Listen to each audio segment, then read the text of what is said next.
T'as pas l'impression qu'on te ment sur la vingtaine? Qu'on nous rabâche que c'est censé être la plus belle période de ta vie, donc faut bien en profiter. Mais moi, personnellement, de mes 20 à 25 ans, j'ai été la plupart du temps perdue à essayer de trouver qui j'étais. J'ai tout remis en question, encore et encore et encore. Donc j'espère bien que c'est pas la meilleure période de ma vie.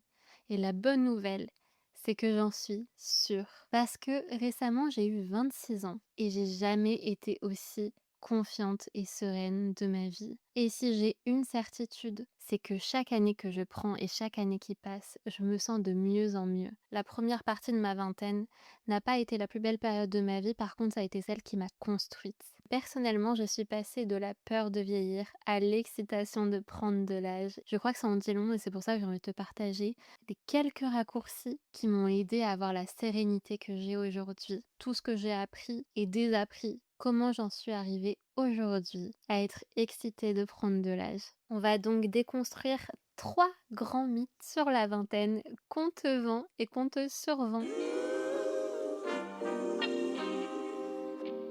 Tu écoutes Between Hours, le podcast qui t'encourage à incarner ta vraie personnalité et à progresser de manière réaliste. Je m'appelle Mira, j'ai maintenant 26 ans et honnêtement, j'ai pas envie de plus attendre, donc fini les présentations, on va droit dans le vif du sujet. Parlons du mythe numéro 1. Entre guillemets, si tu ne vis pas à fond, tu passes à côté de ta jeunesse. Déjà, je soupire parce que quel est le mensonge qu'on te vend à travers ça? À force de dire que tu dois vivre à fond pour profiter de ta jeunesse, vivre à fond qui sous-entend faire la fête, dire oui à tout, ne pas perdre une seconde de ton temps, et ben tu deviens un esclave de la FOMO. La FOMO, c'est quoi? C'est Fear of Missing Out, c'est la peur de manquer quelque chose. Donc c'est toujours courir après autre chose, ne jamais être satisfait de ce que tu as, ne jamais se sentir pleinement heureux, culpabiliser constamment peu importe tes choix. Moi, j'ai beaucoup, beaucoup, beaucoup vécu ça. C'est-à-dire que tu te reposes, tu culpabilises. Tu travailles, t'as l'impression que tu manques un truc socialement et donc tu culpabilises. T'es entouré,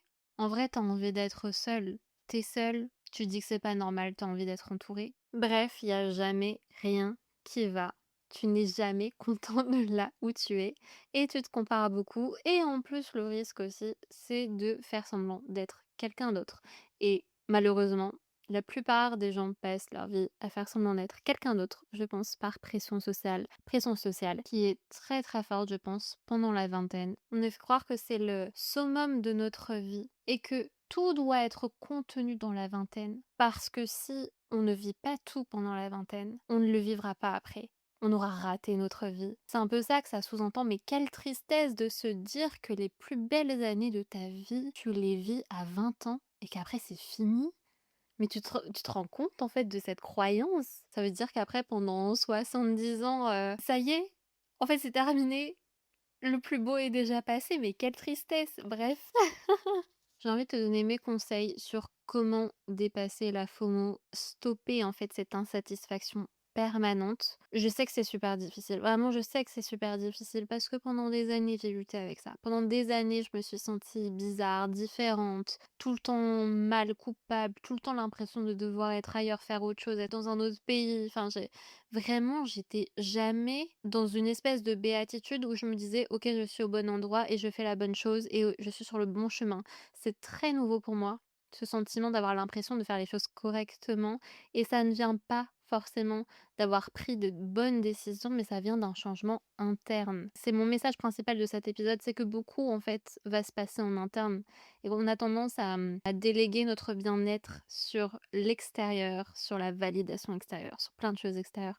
Mais en fait, beaucoup, beaucoup, beaucoup, beaucoup se passe à l'intérieur. Tout ça pour dire que comment dépasser la FOMO? Bah écoute, c'est juste que moi personnellement, j'ai arrêté de m'excuser.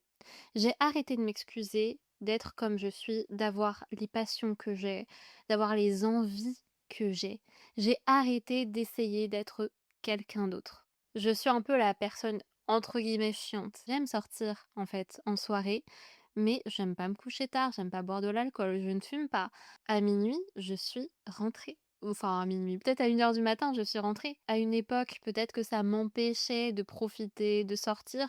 Maintenant, je m'en fiche. Je me dis: «C'est comme ça que je suis, je vais pas m'empêcher d'aller danser si j'ai envie d'aller danser et je vais rentrer à minuit si j'ai envie de rentrer à minuit et basta, en fait». Tu pas obligé de renoncer totalement à un truc parce que tu te mets la pression sur les normes. Moi, j'ai décidé de faire mes propres règles, en fait. Au début de l'année, j'ai proposé un date avec une copine où on a fait toutes les 2 notre vision board, où on a fait nos objectifs de l'année. Moi, c'est des choses que j'adore. J'adore l'introspection, sinon j'aurais pas de podcast. J'adore les vrais moments de qualité où on partage quelque chose qui a du sens. Et c'est pas des types de sorties qui sont si évidents que ça. C'est rare d'avoir quelqu'un qui va te proposer: «Viens, on va faire un vision board ensemble», comme sortie. Personne me propose d'aller au théâtre, mais je m'en fiche. Moi, je le propose et puis si les gens viennent pas, je n'attends plus. Je fais les choses pour moi parce que j'en ai envie. Je m'écoute, je sais qui je suis et si j'ai envie de faire les choses que j'aime en étant entourée, je propose aux personnes de mon entourage et s'ils veulent pas, bah tant pis, je le fais quand même. Et être soi-même, c'est vraiment un parcours solitaire, à court terme, parce que ça fait aussi le tri de tes amitiés. Ça fait le tri des relations que tu as. N'empêche qu'à long terme, mais je suis tellement heureuse d'avoir traversé ça parce que j'ai trouvé mes personnes. J'ai trouvé des personnes qui ont des centres d'intérêt similaires à moi, des valeurs similaires. Aussi, quand tu apprends à mettre plus de limites, tu t'entoures de personnes qui mettent aussi des limites, mais qui acceptent aussi beaucoup plus les tiennes. Donc aujourd'hui, j'ai des relations matures avec des personnes qui me ressemblent, des personnes qui m'inspirent. Et ça m'a demandé quelques années où je me suis sentie vachement seule. Mais je vais te dire, dans tous les cas, ces années où je me suis sentie vachement seule, j'étais en réalité très entourée. J'étais pas forcément entourée des bonnes personnes. Donc, quitte à se sentir seule, autant se sentir seule en étant soi-même. Parce que franchement, passer toute une vie à faire semblant d'être quelqu'un d'autre, mais au secours. Si dans tous les cas, en étant quelqu'un d'autre, tu n'arrives pas à construire des vraies relations solides et pérennes et te sentir bien avec ces personnes-là, mais sois toi-même, je t'en prie, sois juste toi-même.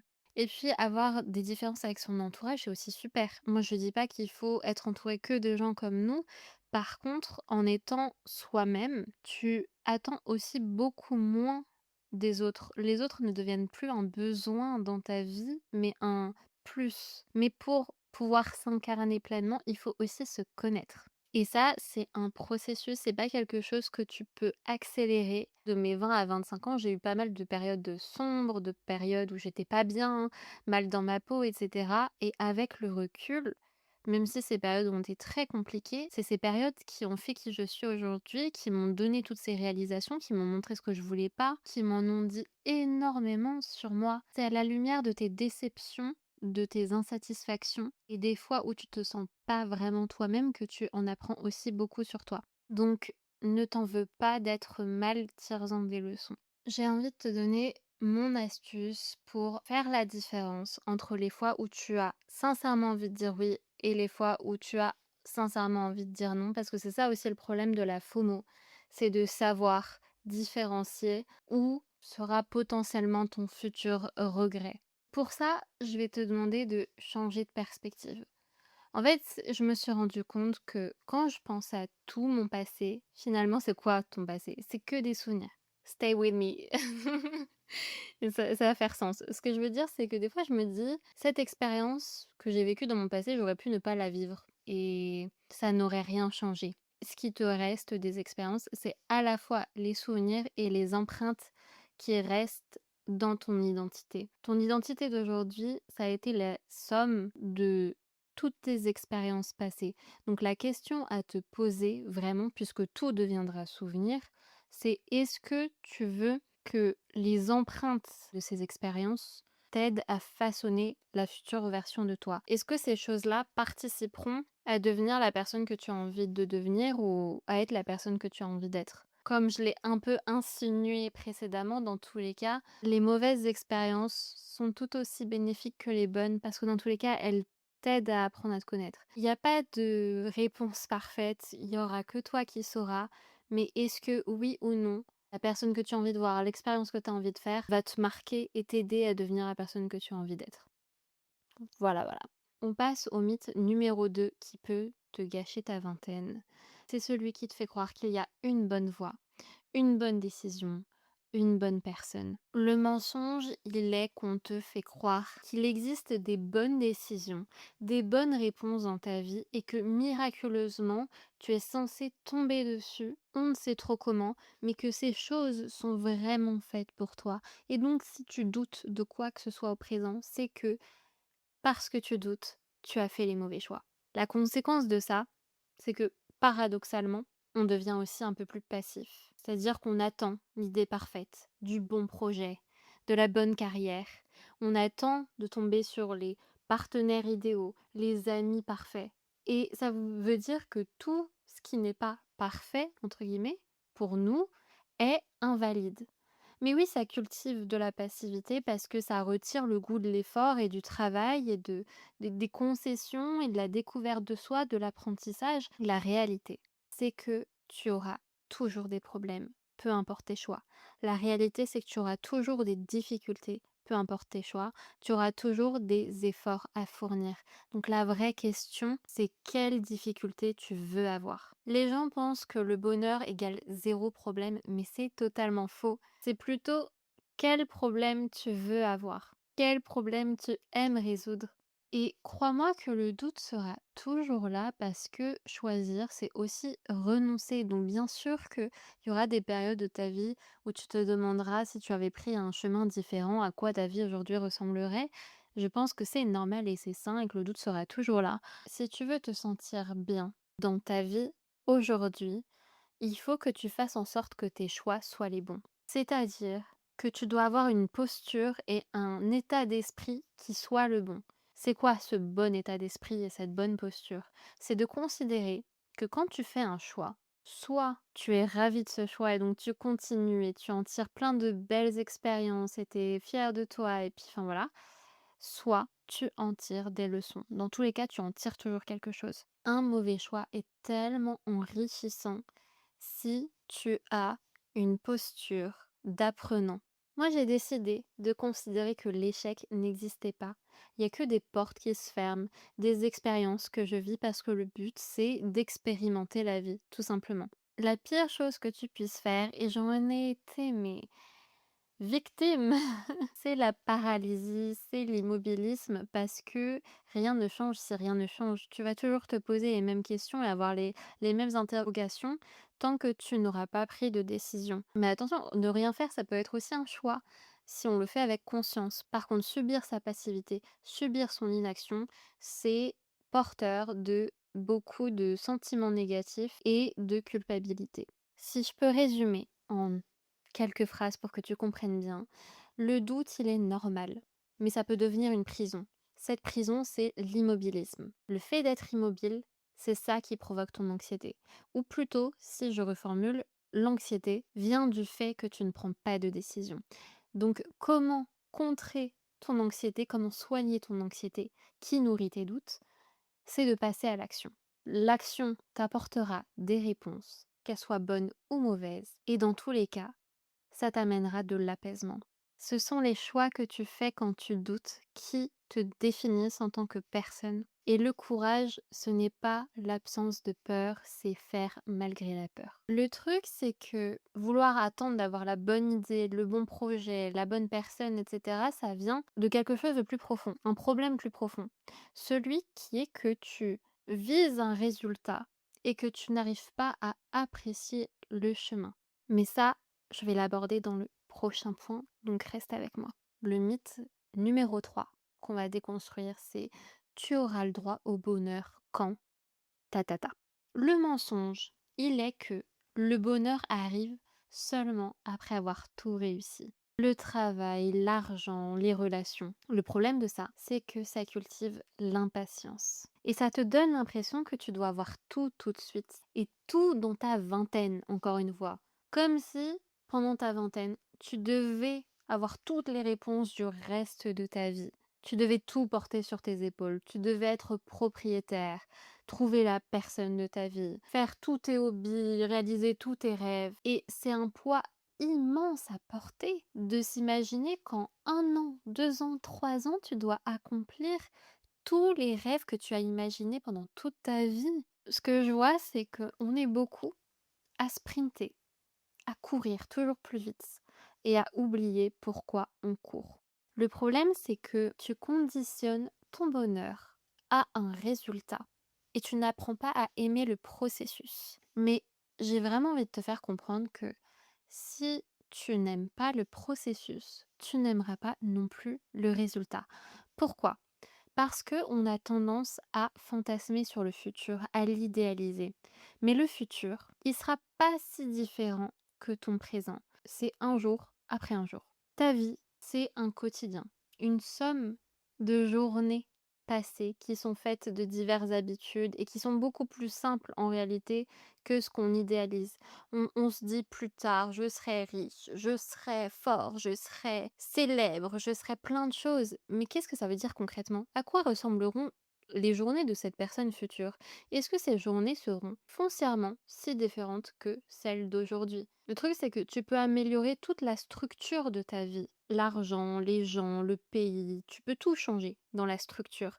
Si tu ne travailles jamais le fond, qui est d'apprendre à être satisfait de ce que tu as et travailler à avoir un quotidien qui te plaît, peu importe où tu en es dans ta vie, le résultat sera le même. Tu te sentiras toujours aussi vide quand tu auras tout ce dont tu as rêvé. Parce que finalement, elle est où la limite? Quand est-ce que ça s'arrête d'avoir toujours des objectifs?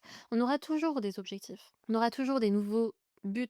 Et c'est super. Mais du coup, toute ta vie, tu vas courir après quelque chose. Tu vas avoir des idéaux, tu vas avoir des nouveaux rêves. Et donc, il faut aussi se satisfaire de ce que tu as déjà accompli.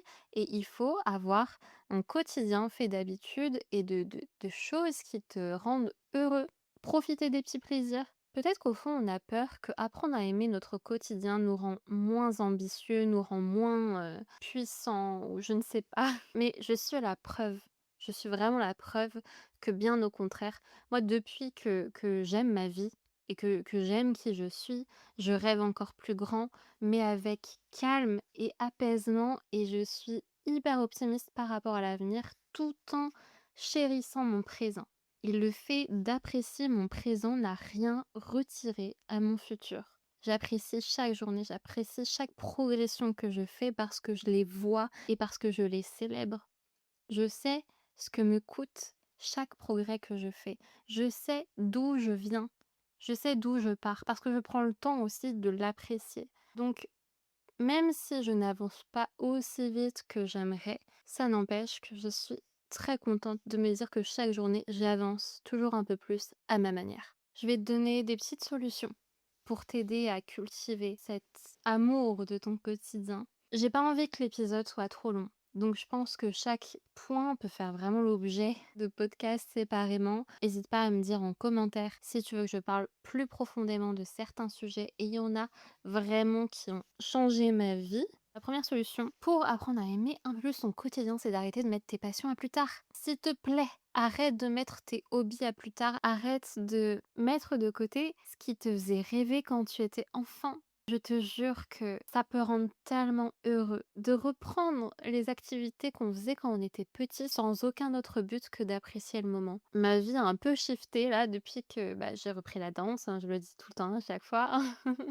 Mais aussi que là, je lis des romans. Je lis des romans qui sont fantaisistes ou d'amour ou peu importe et je me remets à rêver. Il y a eu toute une période où j'ai arrêté de lire parce que je me disais que la lecture devait être productif. Je me disais que si je lisais un livre, c'est que ça devait être un livre qui m'apprenait quelque chose. Mais depuis que j'ai arrêté de me mettre aussi la pression là-dessus et que je me dis que j'ai envie de lire des choses qui me font plaisir, j'ai repris le goût de la lecture. Et ça me donne un petit goût de magie dans mon quotidien. Il y a ça, il y a aussi le fait d'apprécier mon café, d'explorer et d'essayer de nouvelles choses. Pourquoi pas le crochet, faire des puzzles. J'ai des trucs autour de moi là que je vois. Plus je nourris ma créativité, plus j'ai des idées qui me viennent. Vraiment de choses que j'avais mis de côté, mais depuis des années. Le piano, ça fait 15 ans que j'ai mis ça de côté. Et aujourd'hui, j'ai envie de reprendre.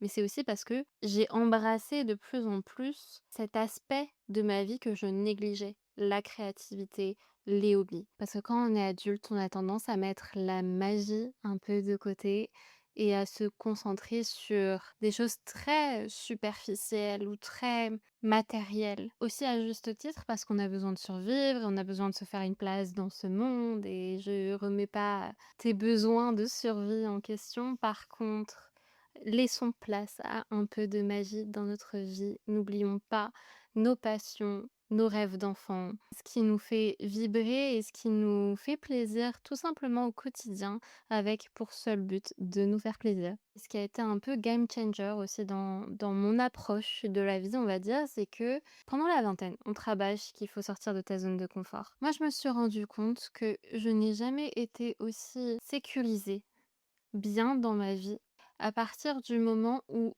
j'ai certes continué à sortir de ma zone de confort, tout en sécurisant ma zone de confort. Ce que je veux dire par là, c'est que plutôt qu'être toujours à la recherche du nouveau, de la nouvelle activité, du nouveau projet, du nouvel endroit, des nouvelles rencontres, des nouveaux nan, j'ai continué à cultiver ma curiosité et mon envie de découvrir des nouvelles choses tout en continuant d'investir mon temps et mon énergie dans ce que j'avais déjà. Ça fait quelques mois que je nourris mes amitiés de longue date, que je nourris mes liens familiaux, que je reprends du coup mes passions qui ont été là toute ma vie mais que j'avais mis de côté. Et j'ai l'impression de sécuriser ma zone de confort. Parce qu'à force de toujours vouloir en sortir, on n'en a plus. La logique que j'adopte, c'est d'être bien dans ma zone de confort et de l'étendre et de plus sortir de la case complètement. La deuxième manière d'arriver à cultiver le bonheur au quotidien, bon, ça, c'est beaucoup plus facile à dire qu'à le faire. Il faut le vivre, mais ça a été d'arrêter de vouloir tout contrôler et d'épouser le changement. Alors ça, vraiment, mais en fait, cet épisode me frustre énormément parce que j'ai l'impression d'aborder plein de choses qui mériteraient vraiment toute notre attention dessus. Peut-être en attendant, explore les sujets par toi-même et si ça t'intéresse vraiment, s'il te plaît, dis-le moi. Mais du coup, en 4 mots, perception, patience, silence, détachement. Qu'est-ce que j'entends par là? Pour arrêter de vouloir tout contrôler et pour apprendre à épouser le changement, ça demande déjà de se rendre compte que tout est une question de perception. Tu peux avoir deux mêmes personnes qui vivent exactement la même situation. Tu vas quand même être capable de dire qu'une personne a une plus belle vie, entre guillemets, que l'autre. La seule différence, c'est l'état d'esprit. Comme je disais au tout début de cet épisode, que des choses bien ou que des choses mal t'arrivent, ce qui va compter, c'est ce que tu en retires. Tant que tu as un état d'esprit où tu tires des leçons, où le but, c'est d'apprendre sur toi, d'apprendre sur les autres et de progresser, alors même si t'arrive des choses compliquées, tu peux t'en sortir transformé. Tu peux aller à l'étape d'après, prendre conscience de nouvelles choses. Et ça t'aide à aimer le changement. Parce que quand tu te dis que tu vas vivre plein de quêtes principales, secondaires, que tu vas apprendre plein de belles choses sur les autres, que tu as encore beaucoup à découvrir sur toi-même et sur la vie et sur... C'est tellement excitant, ça donne une envie aussi de se laisser surprendre par la vie. Comment est-ce que j'ai arrêté de vouloir tout contrôler? En vrai, c'est par expérience. Tout simplement, la vie m'a prouvé qu'il fallait cultiver la patience et qu'il y a des timings en fait dans la vie. Si je peux te donner un exemple très concret, la création de contenu. Ça fait très longtemps en vérité que j'ai commencé, mais pourtant j'ai l'impression que c'est tout nouveau que j'ai réellement commencé. Parce qu'il y a 2 ans, je me suis un peu forcée, on va dire, à créer du contenu. Ça a été bénéfique, hein, je suis très contente de m'être forcée, mais j'ai travaillé pendant des mois sur une identité. Je publiais un short tous les 3 mois et puis j'ai fait plein de promesses que j'ai pas su tenir parce que finalement, j'en savais rien de ce que je voulais, de qui j'étais. J'ai passé tellement de temps à la réflexion, à trouver l'idée parfaite, à trouver le projet parfait, à essayer de savoir qui j'étais en l'absence d'action et juste dans la réflexion, que finalement tout ça m'a menée à des mois très très longs où finalement j'ai pas beaucoup produit et j'ai pas fait grand chose. Cette année, enfin plutôt l'année dernière, oh purée, on est en 2026. L'année dernière, très spontanément, j'avais arrêté mon compte Instagram pendant des mois. Je m'étais brandée vraiment à la fois artiste qui dessinait, à la fois dev perso, à la fois je sais pas trop. Et bref, j'ai arrêté, mon compte était mort pendant des mois. Je l'ai repris spontanément par envie sincère de publier la danse. Et mon compte a vraiment pris, enfin tout est relatif, mais ça n'a jamais autant marché que quand j'ai arrêté de me prendre la tête et que j'ai fait les choses avec naturel, juste parce que sincèrement, j'avais envie de les faire et parce que j'avais envie de partager dans toute ma sincérité, dans toute mon authenticité.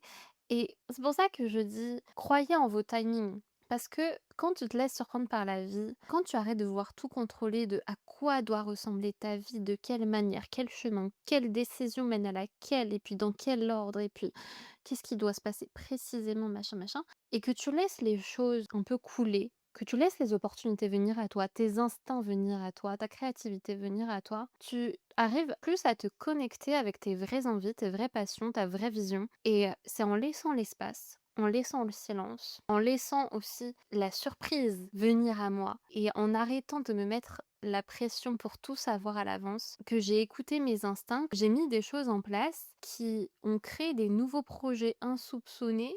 Là, je vais donner un premier cours de danse en tant que prof. Incroyable, n'est-ce pas? Donc, je vais monter un workshop pour prendre confiance en soi grâce à la danse et je vais mettre le lien en description d'ailleurs. Mais ça, c'est un projet qui est né il y a 3 mois, que je n'avais pas imaginé avant et qui est venu du fait que spontanément, je me suis mise à poster parce que j'avais juste envie de partager sans raison. Et de là, je vais avoir d'autres idées qui vont prendre d'autres formes, et cetera. Et c'est aussi, comme ça que j'ai survécu aussi financièrement pendant 1 an en faisant des designs de PowerPoint. Et ça a pas été une vocation, mais je me suis juste laissée porter par les opportunités et j'en tire de bonnes leçons. Quand tu y penses, quand tu prends une autre perspective, quand tu penses à ton passé, moi, tout ce que j'ai vécu professionnellement, que ça a été, ma vocation ou pas, et ça l'a très rarement été, ça a été quand même des bonnes expériences parce que j'ai appris plein de trucs. Et donc quand tu prends cette approche de peu importe comment ça va arriver, eh bien il y a un calme qui s'installe et en plus de ça, t'arrêtes de vouloir tout contrôler tant dans le but que dans la manière, que dans la raison, que dans la façon. Pareil en fait, un gros déclic que j'ai eu qui m'a aidé à concrétiser ce que je te partage, j'ai décidé d'arrêter d'être redevable de la moi du passé. C'est-à-dire qu'il y a des rêves que j'avais dans le passé, que j'ai continué à essayer de nourrir aujourd'hui sous seul prétexte que je les ai eus et que je ne voulais pas les abandonner, même si j'étais plus alignée avec ça aujourd'hui. Par exemple, pendant 1 an, j'ai traîné une vidéo YouTube que je n'ai jamais sortie. La première vidéo YouTube, d'ailleurs, que je devais sortir sur ma chaîne, qui était comment je trouvais ma patte artistique en tant que dessinatrice, illustratrice. Et pendant 1 an, j'ai filmé parce que j'arrivais pas à finir cette vidéo. Et ça a été une charge mentale, mais vraiment une énorme charge mentale. J'ai refusé d'abandonner ce projet juste parce que je m'étais déjà investie dedans et parce que ça a été un rêve à un moment. Et finalement, quand je me suis dit, mais c'est pas grave, en fait, je mets ça de côté. Je crois au timing. C'est-à-dire que je pense qu'en fait, je vais réutiliser ces rushs que j'ai tournés pour en faire autre chose, transformer mon projet. Ça m'a calmée, ça m'a apaisée. En lâchant ce truc, j'ai laissé la porte ouverte à plein d'autres choses, de nouvelles choses qui me sont venues.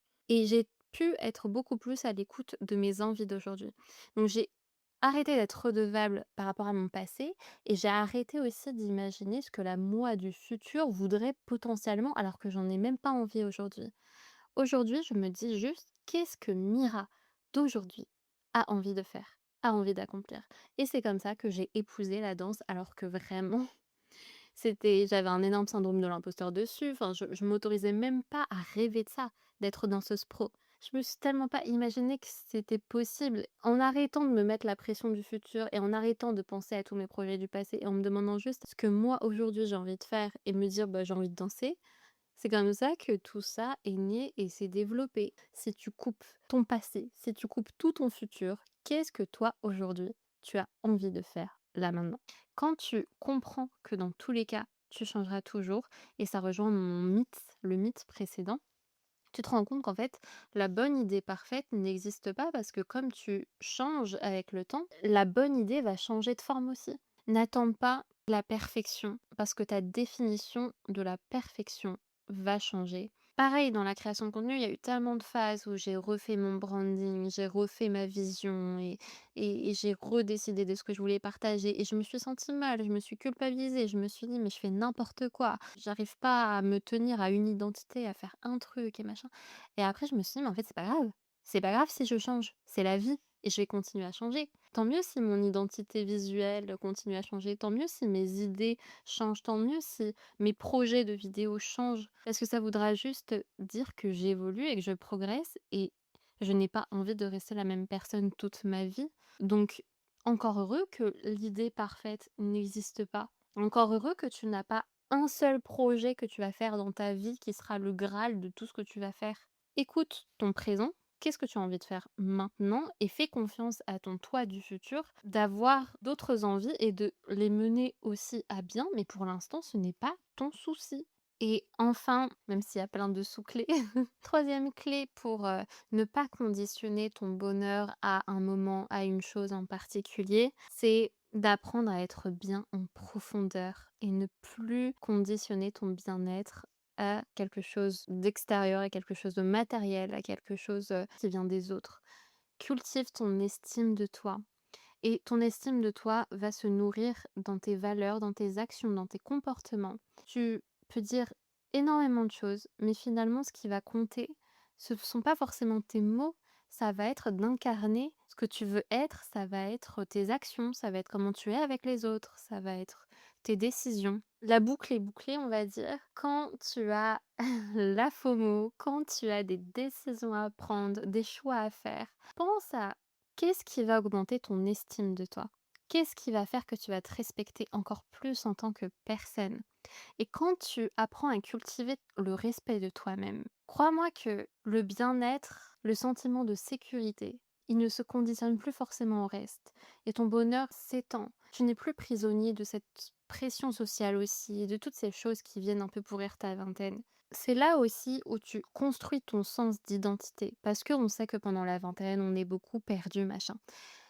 Ton sens d'identité, c'est pas magique. Il va pas se construire tout seul. Et comme je le disais, t'es obligé un peu, enfin t'es pas obligé, mais si un peu quand même, mais oui, oui t'es obligé, de passer un peu par des émotions négatives. Faut que tu acceptes que tu vas traverser des périodes un peu plus difficiles, des émotions négatives, et c'est pas parce que tu ressens des trucs négatifs que tu rates ta vie. On a tendance à croire, à cause des réseaux sociaux, de tout ce qu'on nous vend, que ressentir des émotions négatives veut dire que tu rates ta vie, qu'il y a un truc qui va pas dans ta vie, que machin, machin, machin. Mais bien sûr que même si tu fais les meilleurs choix possibles que tu pouvais imaginer, tu auras toujours des coups de mou, tu auras toujours des coups de déprime, tu auras toujours des tristesses. Ces émotions font tout autant partie de la vie que les émotions joyeuses.